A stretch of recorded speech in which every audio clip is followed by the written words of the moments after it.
Okay.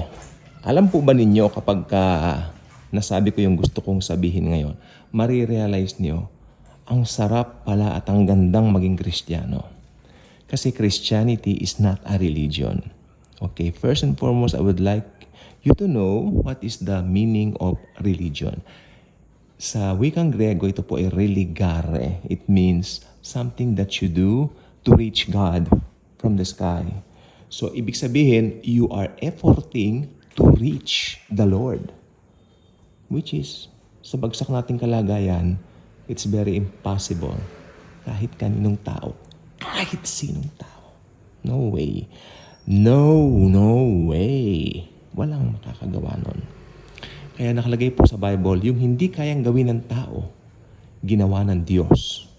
Sinugo niya ang kanyang bugtong na anak, si Jesucristo, upang mamatay doon sa krus ng Kalbaryo para tubusin ang buong mundo sa kasalanan. Kaya ano ba ang Christianity?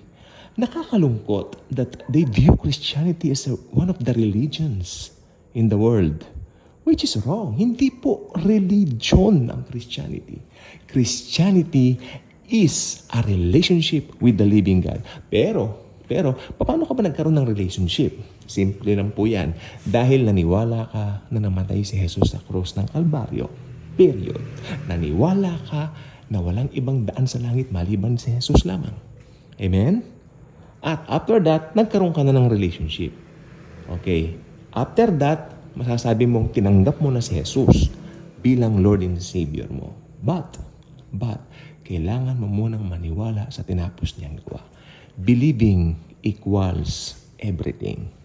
Okay? So, itong gusto ko sabihin sa inyo, ang Christianity po is a living relationship with Jesus after you're being saved.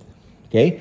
Pagkatapos mo naligtas, wow, biyaya, nasusundan pa ng biyaya, another biyaya, yan po nakalagay sa aklat ng 1. So, ang Christianity habang binubulay-bulay ko nga po kanina, sabi ko, hindi siya really, talagang it's all about the finished work of Christ lang talaga. So, ang ganda po ng Christianity. Okay? So, nakakalungkot. Alam po ba niya, may kwento po ko sa inyo, no? We were, no? Yung friend ko, we were being invited sa isang, dalawa po kasi ito. Unahin ko na po itong isa. Sa isang church, no? So, kulto, alam po natin. So, may pagka-cult, eh. Sabi nung kasama ng pastor namin dati, kulto yun kasi dinadagdagan nila yung finished work ni Jesus, which is true. Inimbita kami doon, dahil malapit sa mother ko yung isa doon na babae na sister nila. Galing ng Los Angeles, California, umuwi dito, then in-invite kami. So pumunta naman kami, no? At ang nanotice ko po, ang kanilang preaching ay pananakot. Sabi nila, pag dumating daw si Jesus, paano pag hindi ka nag-devotion? Paano pag hindi ka raw nag-church? So, ibig sabihin, pananakot ang motivation in order for their people to do their obligations doon sa kanilang religion or sekta or whatever you may call that. Okay, then after that, nanotice ko, alauna na, hindi pa nagpapakain. Then, tinawag ko na si, tita, ako, medyo gutom na po kami ng mga kasama ko. Anong oras na po? Ay, oo, sandali. Kanya. Tandaan niyo po ito, 1 o'clock in the afternoon. Doon lang yan ni-remind yung isang elder nila na magpakain na. Sapagkat ang dami pong pagkain. Ang dami pong pagkain. Doon lang nag-remind. Then after that, kumain kami. Pagkatapos ng pagkain, siyempre, hindi naman agad magre-resume yung kanilang tinatawag na gawain, Nagpaalam na kami. Kasi may gagawin pa. At least napagbigyan namin sila.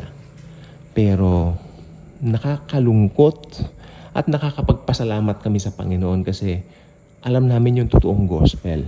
That si Jesus lang talaga ang salvation. Sa kanila ang salvation, yung parang sinasabi ng matanda na kanilang pastor na yung pag-anib doon sa kanilang samahan. Parang ganoon. Kasi ito ang totoong samahan. Tayo ang mga totoong Kristo. Talagang magkaroon silang banat. Tapos ito pang banat nila. Nakita kaming dumating. Ay, sabi kasi nung iba nawawalang kaligtasan eh. Kasi alam ng pastor na yun, ng stand namin, ang salvation hindi nawawala. Okay? Nung nakita niya kami from afar, we were going dun sa loob ng simbahan nila. Ay, yung iba kasi, iniba niya yung topic. Ang sabi ng iba, hindi nawawala ang kaligtasan. Nawawala ang kaligtasan. Pag ikaw ay, nagkasala. And then, minsan, nagkausap kami ng pastor na yan habang pinipix niya yung bicycle niya, yung bisikleta niya. Sabi ko, Pastor, bali, uncle ang tawag ko eh. Kasi pagka lang, uncle, kasi malapit po sa family rin namin. Uncle, nawawala po bang kaligtasan? Nawawala. Agad siyang gusto kong lokohin biruin Puso mo, uncle, puso mo. Relax ka lang. Diba? Nawawala. Pag nagkasala ka. Ganun talagang mga matanda yata. Oh. Pero pag may point sila, wala pa siya nawawala. Hindi pa, uncle, naman wala. Ito naman, banat ko sa kanya. Sabi ko, uncle, kung nawawala pong salvation, turo ito ng dating pastor ko Pag may ganyan, tanungin mo ito kanya. So, ginawa ko sa kanya. Uncle, sabi mo, nawawala ang kaligtasan. Oo, pa nagkasala ka, nawawala. Sabi niya, gano'n. Sabi ko, uncle, kung nawawala po ang kaligtasan, ilang kasalanan ang pwede kong magawa para mawala? Ako, natigilan po talaga siya. To be honest, natigilan siya habang kinukumpi niya yung bisikleta niya. Then, tinignan niya ako. Basta pa nagkasala ka. As in, gano'n lang ang sagot. Basta pa nagkasala ka. Period. Basta? Yun na yun. Gusto ko sabihin, hindi ako kontento sa answer niyo, uncle. Hindi na, matanda Hindi ba? Ngayon po. And then, yung pangalawang pinuntahan po namin, bali ang na-invite po rito, ako at saka yung isang Baptist na kaibigan ko. Okay, so, syempre, malapit po sa amin, kasama namin sa negosyo yung asawa ng pastor. So, sabi ko, mag-i-invite. Sige, matagal na kami iniimbitahan. So, pumunta naman kami. Bali, meron po silang service, alas 7 ng gabi, mag-i-start ng 7 o'clock, matatapos ng 9:30. Okay, pinagbigyan ko po sila sapagkat after that, meron pa akong pupuntahan na Bible study namin na nakapunta nga ako roon 9:45 na ng gabi. Natapos kami alas 12. Ganyan po kami mag-Bible study nung araw. So, ang nangyari po, pinuntahan namin yung to be exact, Baptist din po ito, pero medyo ibang sangay ng Baptist. Okay. Nakita ko po doon sa kanilang group, masyadong organized. Tapos, gagawa tayo ng grupo, sabi niya. Yung parang ganun-ganun daw, yung parang i-divide yung mga upuan. Kasi nandun kami lahat, umaten kami. Tapos, gagawa tayo ng grupo by 3. Kanya. Tapos, yung tatlo raw, by 2 pala po, sorry, by 2. Tapos, pipili ka ng kasama mo, yung hindi mo kilala. Siyempre, yung kasama ko, ibang napili rin niya, ganun-ganun. Tapos, ipag-pray mo. Tatanungin mo lang kahilingan niya. Tatanungin din yung kahilingan ko. Tapos, mag-pray. Pag-pray niya ako, pag-pray ko siya. Sounds good, pero kung alam mo yung finished work ni Christ, hindi na po tama ang ganon. Sapagkat ang prayer mo, dapat, yun, galing sa puso mo, sabihin mo sa Panginoon ang concern mo. Diba?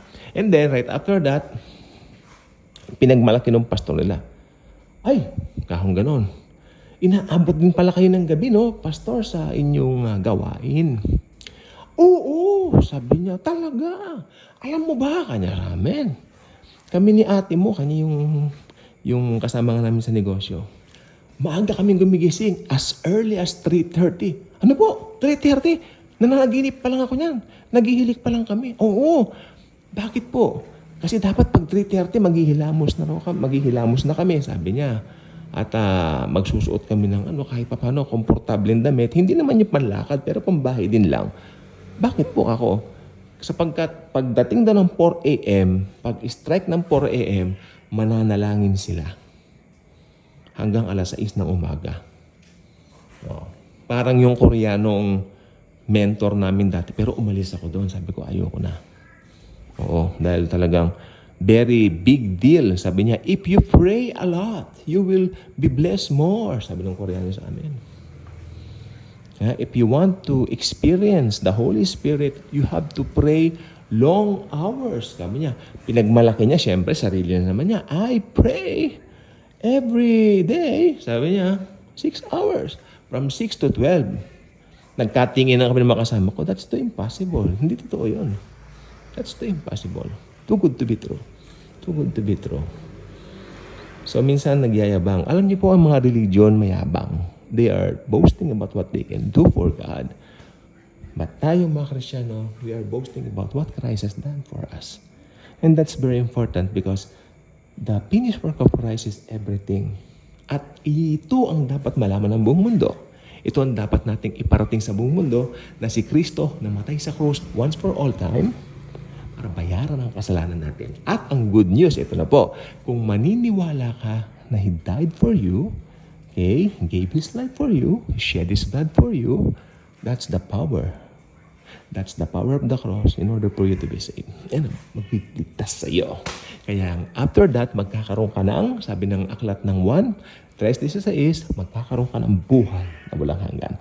Isa lang ang tanong ko sa iyo. Did you already believe that Jesus Christ alone saves? Did you believe that He died for you on the cross? Okay? If yes, congratulations. You are now a part of God's family. God bless you. God bless everyone.